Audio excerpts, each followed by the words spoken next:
Ми се јавеше жената, ми вика почина бебето. До крај ќе идеме.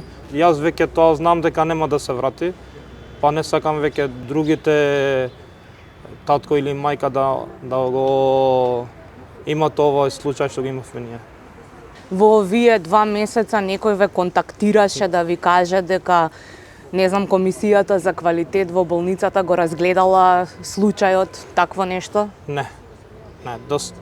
Вчера вашиот број беше првиот број што ми се јавеше да зборевме со работата со бебето, дека до сега никој ништо не се јавеше, ништо не кажеше.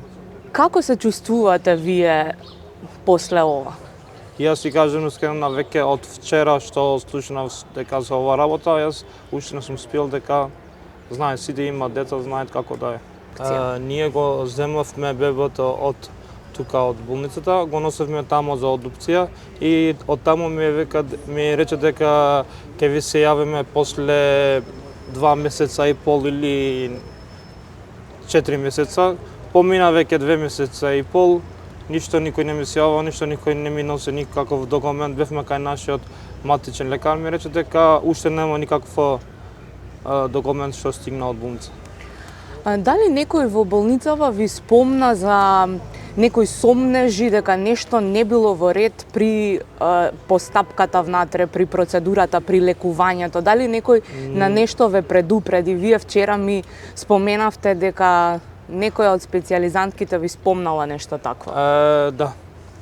Тоа кога бевме ние, тоа рече дека една докторка или специјализантка, не знам што беше, дека не ги разбираме многу толку добро и ми рече дека не остајте работата, мора да го контролирате од што почнаш. И ние, да ти кажеме искрено, ние го оставивме тоа, викаме, така му беше пишена од Господ и немавме никакво луѓе, немавме со кој да збореме и го оставивме така работата. Јас ти кажам искрено дека вчера за прв пат го видовме дека нашата бебе не беше тоа што го мислевме ние.